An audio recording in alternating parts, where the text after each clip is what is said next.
On the 5th day, their luck ran out. Jake woke up to the smell of something that made his nose burn and his eyes water. He grabbed his flashlight and checked the cave entrance. The air outside shimmered with a thin yellow fog. "Everyone wake up," he said urgently.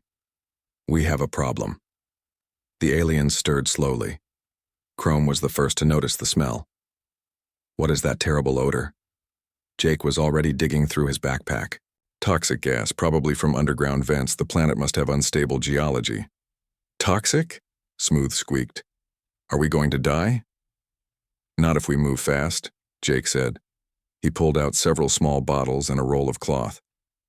"Everyone tear off a piece of cloth and soak it with this." He opened one of the bottles and poured clear liquid onto the cloth. "What is it?" asked Birch. "Water mixed with sodium bicarbonate," Jake said. "Baking soda. It neutralizes some types of acid gas. Hold it over your nose and mouth and breathe through it." Captain HFY tried to activate his biosuit again, touching various spots on his chest. "My suit should be able to filter the air," he said frantically. "Your suit is dead," Jake reminded him. "Use the cloth mask." The yellow fog was getting thicker. Jake could feel it burning his throat even through the improvised mask. They had to get out of the cave and find higher ground where the air would be cleaner. "Everyone stay close together," Jake ordered. "Hold hands so we don't lose anyone in the fog." "You are giving orders now?" HFY asked, but he sounded more confused than angry. "You're the diplomat," Jake said. "I'm the one with survival training. Right now, survival training is more important." They formed a chain, holding hands like children crossing a street. Jake led them out of the cave and up the hill, using his compass to navigate in the thick fog. The aliens stumbled and coughed, but they followed him. "I cannot see anything," Chrome complained. "That's why we're staying together," Jake said. He pulled out a small whistle and blew it once. "Sound carries better than light and fog. If anyone gets separated, blow your whistle and we'll find you." They climbed for an hour before the air started to clear. When they finally stopped to rest, everyone was exhausted and scared. The aliens looked at Jake with new respect. "How did you know what to do?" asked Birch. "I didn't know exactly what to do," Jake admitted. "But I knew basic principles: get away from the source of the problem, protect your breathing, stay together, move to higher ground." "You saved our lives again," HFY said quietly. "We saved our lives," Jake corrected. "I just had the tools and training to help us figure out how." But their problems were not over. The toxic gas had forced them away from their water source, and they were now on unfamiliar ground. Worse, Jake's emergency beacon had been damaged during their hasty escape from the cave. "Can you fix it?" Chrome asked, watching Jake examine the broken device. "Maybe," Jake said. "But I need some basic electronic components." He looked around at the aliens. "Does anyone have any small electronic devices that still work?" The aliens checked their equipment, but everything was dead from the electromagnetic interference. "Wait," said Smooth. "I have a data storage crystal in my pocket. It is completely passive. No electronics." Jake examined the small crystal. "This might work if I can rig up a basic transmitter circuit." He pulled out his knife and started taking apart the broken beacon. While Jake worked, the other survivors dealt with a new crisis. HFY had injured his leg during their climb up the hill, and green fluid was leaking from a cut in his biosuit. "It hurts," the alien captain said through clenched teeth. Jake looked up from his work. "That's not just a cut. Your suit is integrated with your circulatory system. You're losing blood or whatever passes for blood in your species." He abandoned the beacon repair and pulled out his first aid kit. "I need to stop the bleeding and prevent infection." "But you do not know alien anatomy," Birch protested. "I know basic medicine," Jake said. "Bleeding is bleeding. Infection is infection." He cleaned the wound with antiseptic and applied pressure to slow the bleeding. Then he used surgical tape to seal the cut in the biosuit. "This is only temporary," he warned. "You need real medical attention as soon as possible." HFY gripped Jake's arm with one of his 4 hands. "Thank you," he said simply. Jake went back to working on the beacon. Using parts from the broken, Device and Smooth's data crystal, he managed to build a basic transmitter. It was crude and would not have much range, but it might work. There, he said, connecting the last wire. It should send out a simple SOS signal. Should? Asked Chrome. I'm not an electronics engineer, Jake said. I'm just using basic knowledge and hoping for the best. That night they camped in the open with no shelter except Jake's thermal blanket. The temperature dropped below freezing, and they huddled, together for warmth. HFY's injury was getting worse despite Jake's treatment. I do not think I will survive much longer, the alien captain whispered. Yes, you will, Jake said firmly. Help is coming. How can you be sure? Jake pointed at the makeshift beacon, its small light blinking steadily in the darkness. Because humans don't give up. And right now, you're with a human. On the 7th day, Jake's improvised beacon worked. They heard engines in the sky, and a rescue ship appeared through the clouds. The ship was sleek and silver, clearly built by one of the advanced alien species. As the rescue team landed, Captain HFY struggled to sit up. Jake, he said weakly. Save your strength, Jake told him. No, I must say this. HFY looked directly at Jake with his large dark eyes. I was wrong about you, about humans, your backpack. It is not primitive. It is brilliant. It's just prepared, Jake said. No, HFY insisted. It is more than that. You carry the wisdom of your entire species. Every tool, every technique, every solution has been tested by thousands of your people over thousands of years. You do not just carry equipment, you carry knowledge. The rescue team reached them and began loading the injured aliens onto stretchers. The team leader, another Vorthak, looked at Jake's battered backpack with curiosity. Are you the human who kept them alive? The rescue leader asked. I helped, Jake said modestly. Captain HFY grabbed the rescue leader's arm. He saved us, all, with nothing but a bag full of simple tools and the wisdom to use them. As they loaded everyone onto the rescue ship, Jake carefully repacked his backpack. Every item went back in its proper place, ready for whatever problem might come next. The aliens watched him pack with new understanding. They no longer saw primitive junk. They saw a portable library of human knowledge, compressed into a package that one person could carry anywhere. Will you teach us? Chrome asked quietly. Teach you what? How to be prepared. How to think like a human. Jake smiled and shouldered his backpack. Sure. First lesson is free. Always carry more water than you think you need. 2 weeks later, Jake sat in a comfortable chair aboard the diplomatic station orbiting Kepler 442b. His backpack rested on the floor beside him, cleaned and repaired but still looking worn compared to all the shiny alien technology around him. Captain. HFY entered the meeting room walking slowly but steadily. The alien medical team had done good work fixing his injuries and his biosuit was functioning again. But he moved differently now, more carefully, like someone who had learned not to take things for granted. Jake, HFY said, taking a seat across from him. I wanted to speak with you before the formal negotiations begin. How are you feeling? Jake asked. Much better, thanks to you. HFY paused and looked at Jake's backpack. I have been thinking about what happened down there, about what I learned. Jake waited quietly. He had learned that sometimes the best thing to do was listen. My people have spent thousands of years developing our biotechnology, HFY continued. We are very proud of what we have accomplished. When we met humans, we thought you were primitive because your technology seemed so simple. Our technology is simple in some ways, Jake agreed, but that is not the same as primitive, HFY said. I understand that now. Your simple tools work when our complex tools fail. Your simple methods solve problems when our advanced methods cannot. Through the meeting room windows, Jake could see the planet where they had crashed. From space, it looked peaceful and beautiful. It was hard to believe how dangerous it had been on the surface. There is something else, HFY said. The other species in our alliance have heard about what happened. They want to meet with you. With me? Jake was surprised. Why?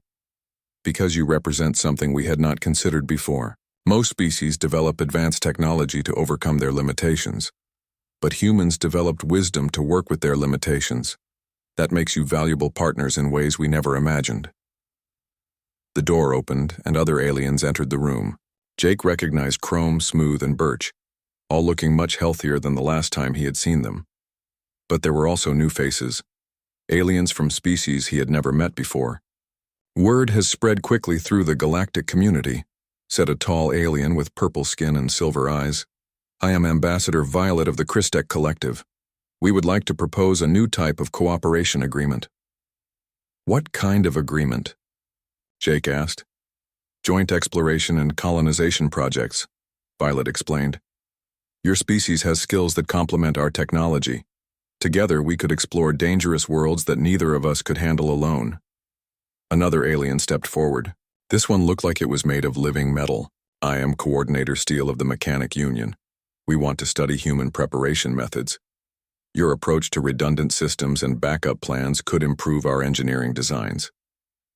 Jake looked around the room at all the alien faces staring at him expectantly.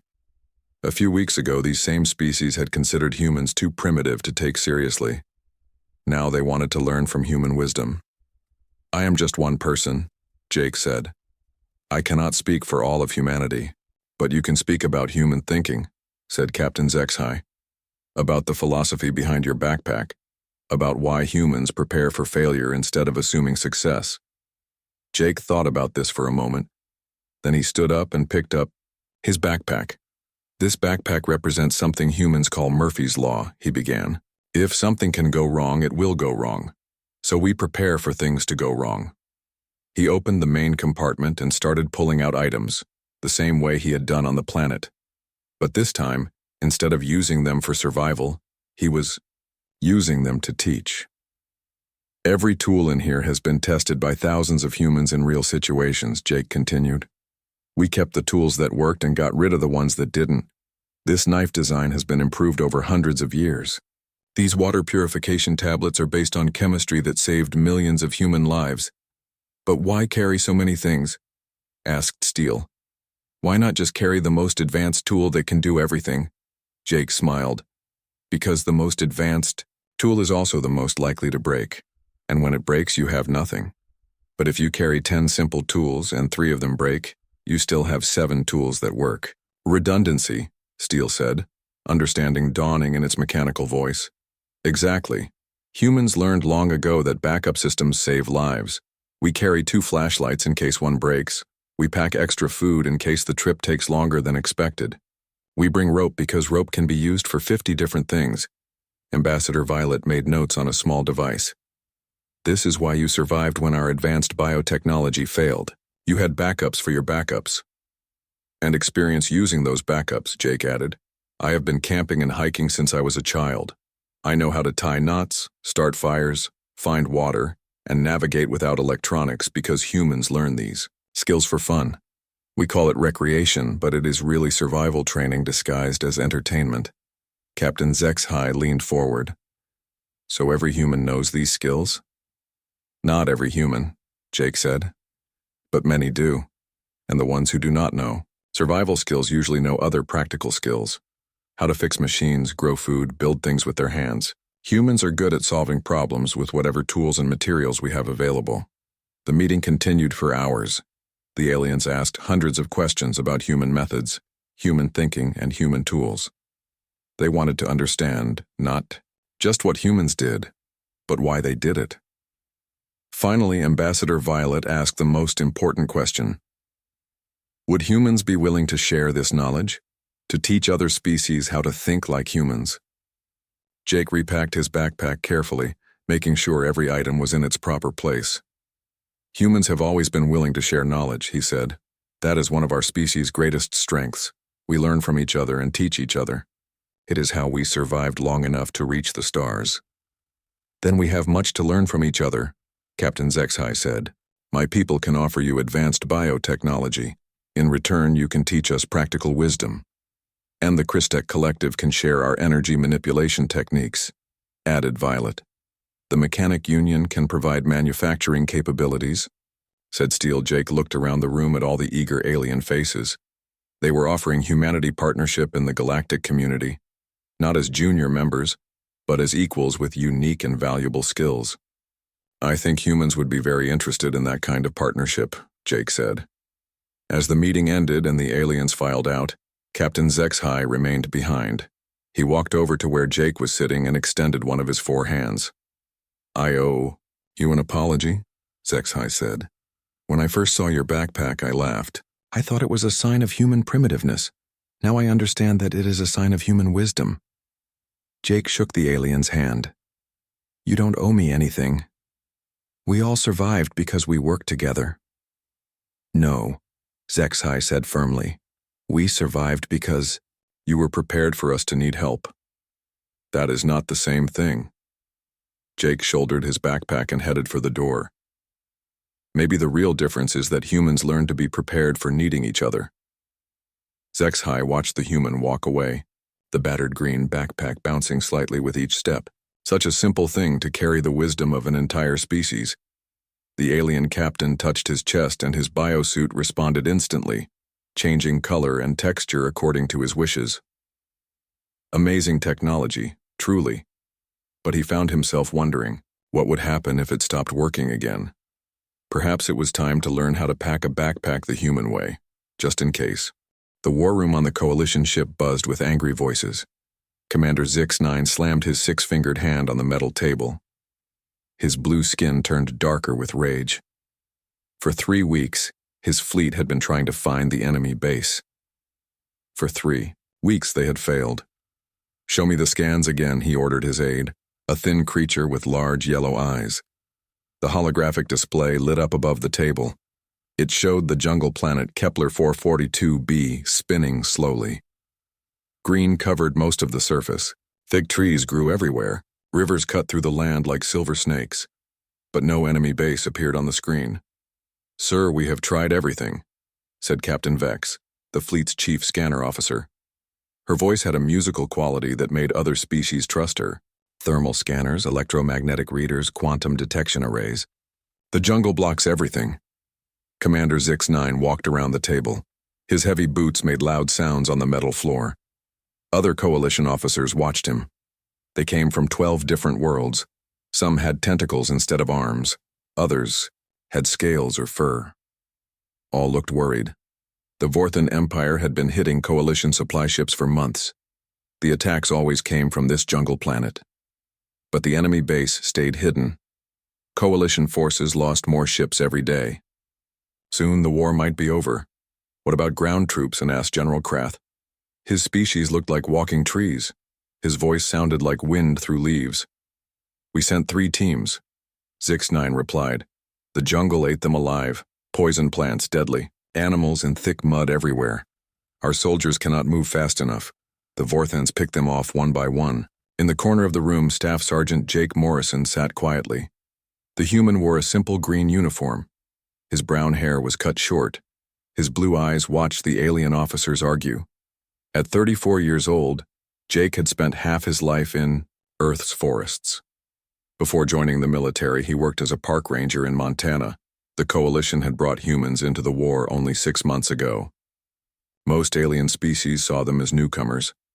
Humans had no special technology. They could not fly without ships. They did not have extra arms or special senses. Many aliens wondered why humans were even here. Jake listened to the officers complain about their scanners.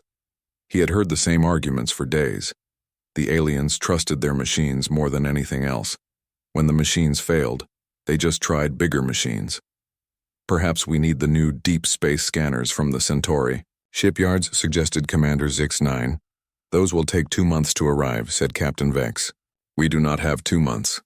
Jake stood up. His movement caught the attention of several officers.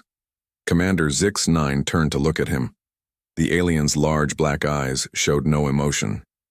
You have something to say, human? HFY asked. His tone made it clear he did not expect anything useful. Sir, maybe we are thinking about this wrong, Jake said. He spoke slowly and clearly. What if the scanners are not the problem? Explain, ordered the commander. Jake walked to the holographic display. He pointed at the jungle. Back on Earth, we have places like this. Thick forests where you cannot see far. When I worked as a park ranger, we had to find lost people all the time. Our electronic equipment did not work well either. The alien officers looked at each other. Some made sounds that might have been laughter. Jake ignored them and continued. We learned to read the forest itself. Animals and plants can tell you things that machines cannot. A broken branch shows where someone walked. Bird calls change when strangers come near. Even insects act different around humans. Commander Zix-9's expression did not change. You want to use animals to find the enemy base? I want to go down there and look with my own eyes, Jake said. Give me a small team. Let us try a different way. Impossible, said Captain Vex. Our scans show the jungle is too dangerous. You would die in hours. Jake smiled. Ma'am, I spent 10 years walking through forests that could kill you just as fast. I know how to read the signs, I know what to look for. General Krath made a sound like wind through dry leaves. This meant he was thinking. What makes you believe you can succeed where our technology has failed? Because I do not trust machines to do everything, Jake replied. Sometimes the old ways work better. My grandfather taught me to hunt by watching where the deer would not go. If something scared them away from certain places, that told us where to look. The room fell quiet. The aliens stared at this human who wanted to abandon their advanced technology. Commander Zix-9 walked closer to Jake. The alien was 2 feet taller and much stronger. His species had conquered planets with their technology. You realize, Zix-9 said slowly, that if you fail, you and your team will die. The jungle will kill you, or the Vorthons will. Jake nodded. Yes, sir. But if we succeed, we might find what your scanners cannot. Commander Zix-9 looked at the holographic display again. Green jungle covered everything. Somewhere down there, enemies were planning their next attack. Coalition ships would burn. Good soldiers would die. Very well, the commander said finally. Take 3 humans with you. You have 24 hours. If you find nothing, you return immediately. Do not become another problem I must solve. Jake saluted. Thank you, sir. We will not let you down. As the meeting ended, the alien officers filed out. Many shook their heads or made dismissive sounds. They did not believe primitive human methods could work where their advanced technology had failed. But Jake had already started planning. He thought about the forests of Montana. He remembered tracking wounded animals through thick undergrowth. He thought about his grandfather's lessons about reading nature's signs. Tomorrow, he would go into that green hell below. He would look for things that scanners could not see. Maybe the aliens were right. Maybe he would die trying. But maybe, just maybe, an old human trick would work where alien science had failed. The shuttle dropped through the thick clouds around Kepler 442b. Jake Morrison sat in the pilot seat, watching the green jungle grow larger below. The air was already hot and wet inside the small ship. Sweat ran down his face. Landing zone coming up, said Corporal Lisa Hayes from the co-pilot seat. The 26-year-old woman from Texas had joined Jake's team because she could shoot better than anyone else in the human unit. Her short blonde hair was already damp from the heat. Behind them sat Private Danny Cooper and Medic Sam Rodriguez. Danny was only 19, but he had grown up hunting in the Colorado mountains. Sam came from the swamps of Louisiana. Jake had picked each person for a reason. The shuttle touched down in a small clearing. Trees surrounded them on all sides. The plants were taller than any on Earth. Their leaves were dark green, almost black. Vines hung everywhere like thick ropes. The air smelled of rot and growing things. Scanners show nothing hostile in the area, Lisa reported, checking her instruments. Jake looked out at the jungle. His grandfather's voice spoke in his memory. Boy, when you cannot trust your eyes, trust everything else. Your nose, your ears, your gut. The forest will tell you what you need to know. Leave the scanners off, Jake ordered. We do this the old way. The team stepped out of the shuttle. The heat hit them like a wall.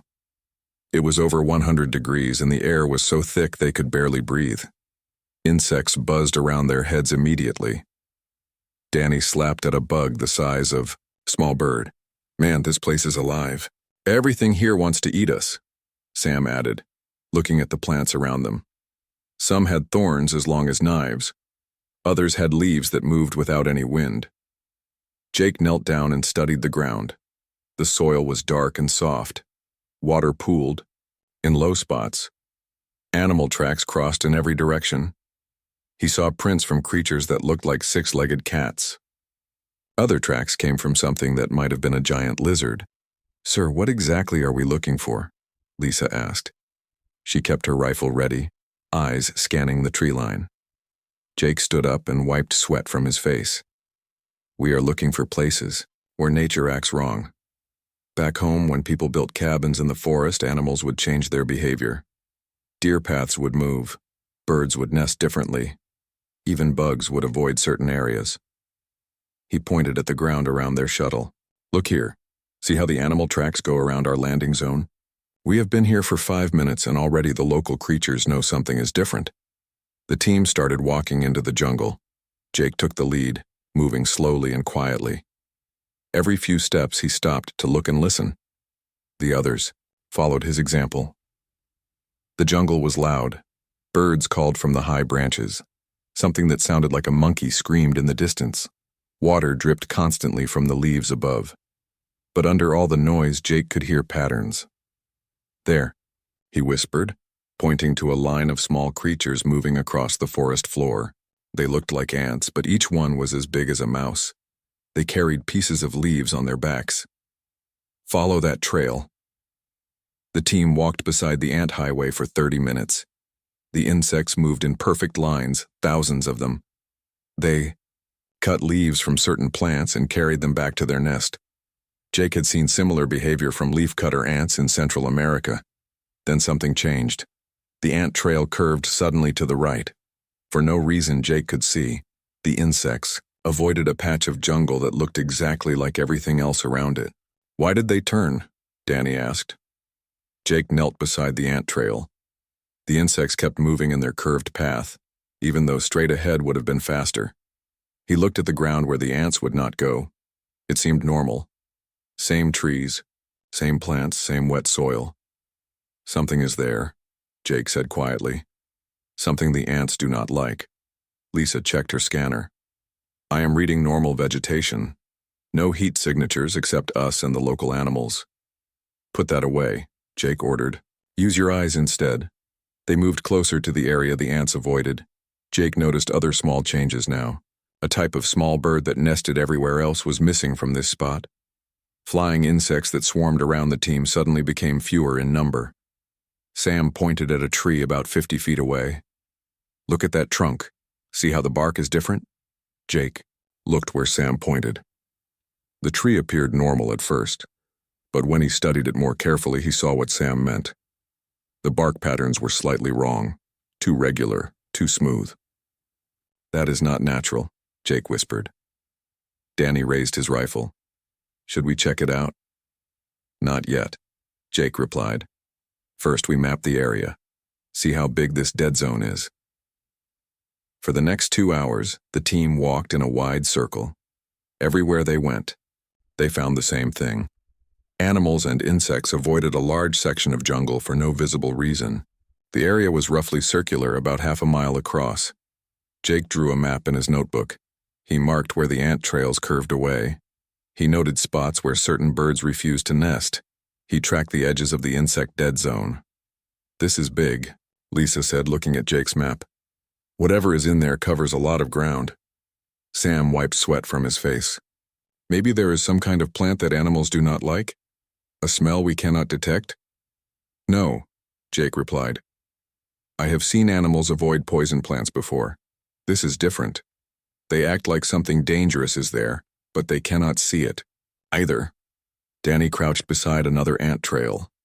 These ants were different from the first ones. They were smaller and moved faster, but they also curved around the same area. "Sir, these bugs are doing the same thing," Danny reported. "Different species, same behavior." Jake felt excitement building in his chest.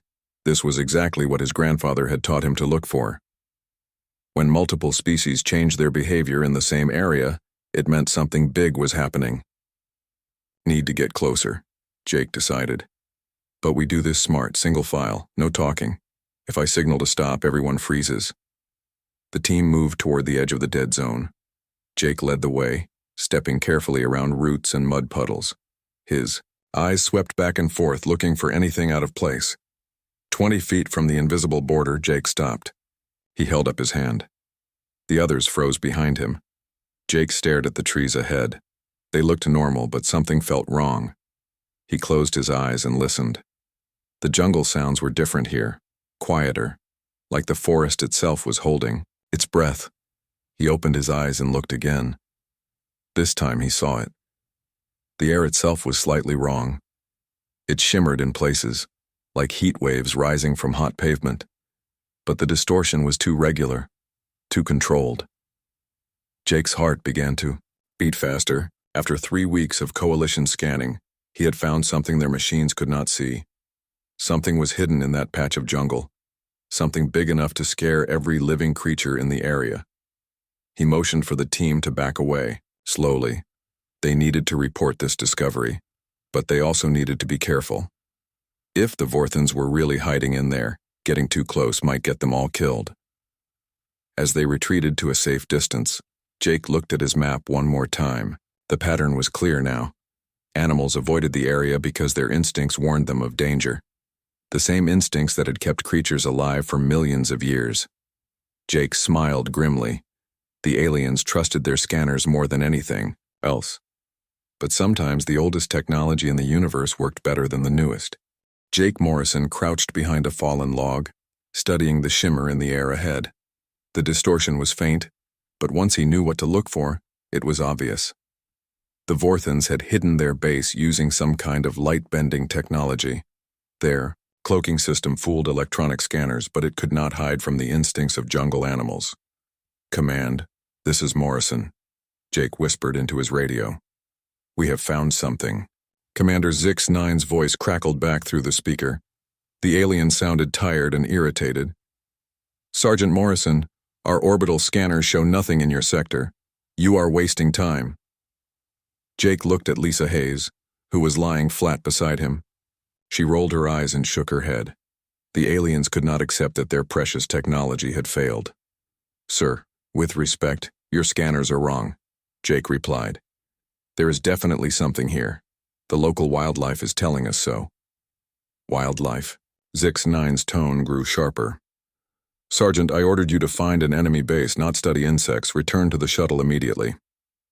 Jake switched off his radio. He had no intention of giving up now. Not when they were so close to solving the mystery that had stumped the entire coalition fleet.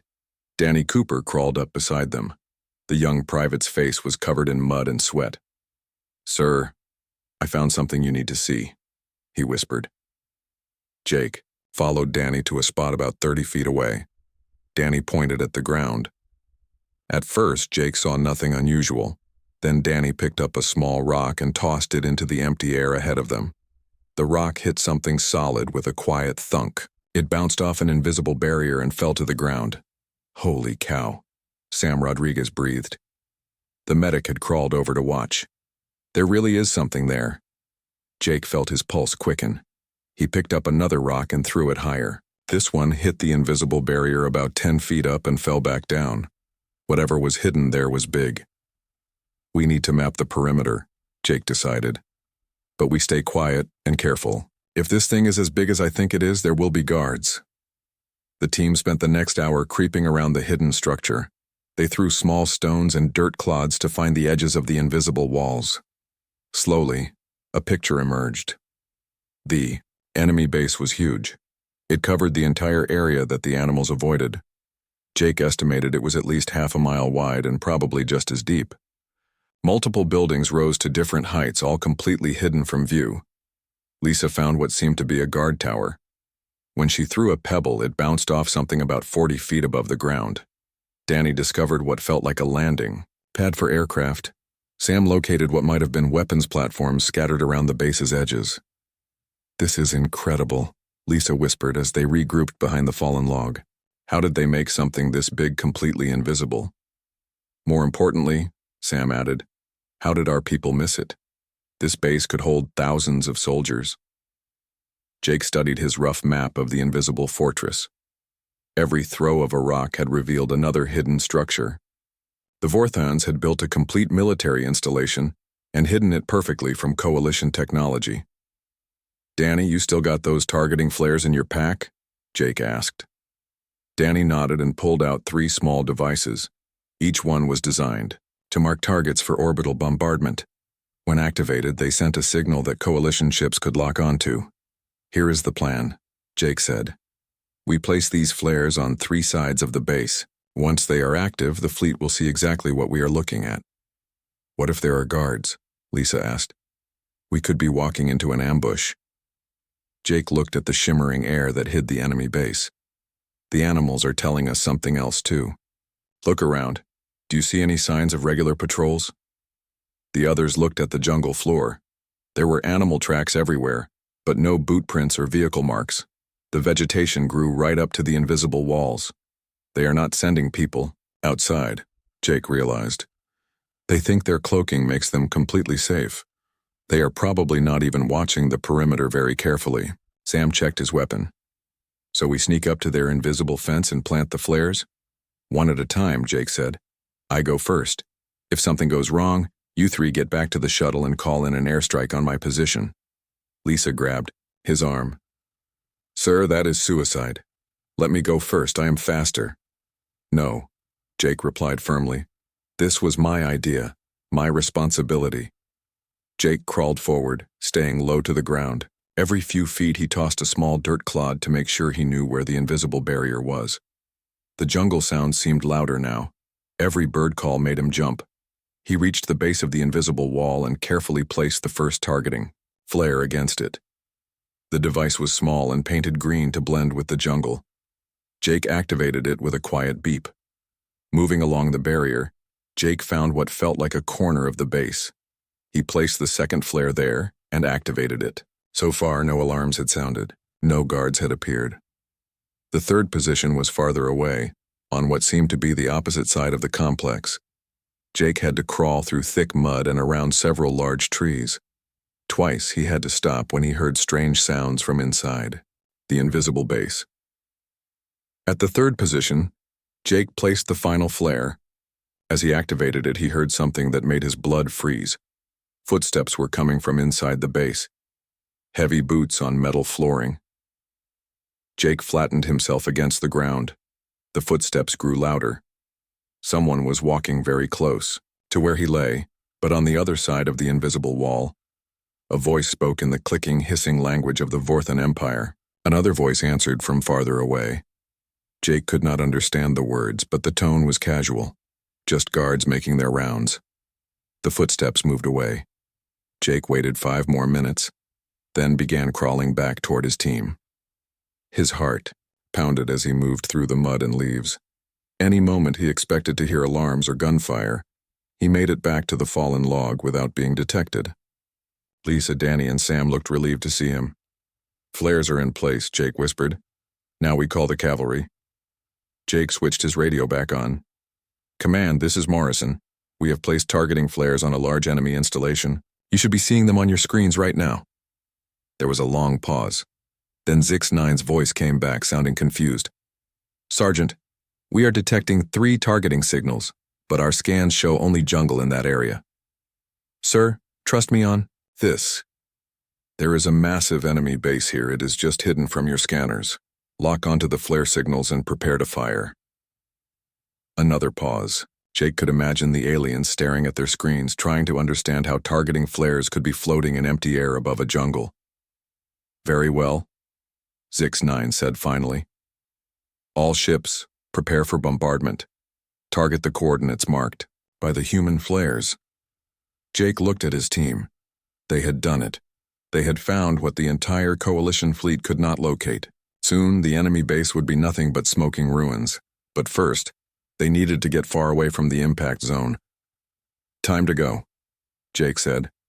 "This place is about to get very hot."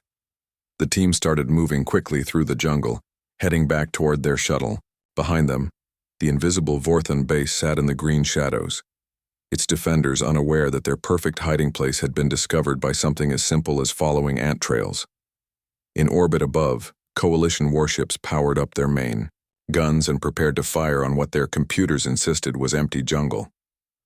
Sometimes, Jake thought as he ran, the most advanced technology in the galaxy could not replace a human's ability to read the signs that nature provided. The war was about to change, and it would all be because someone had paid attention to where the ants would not go.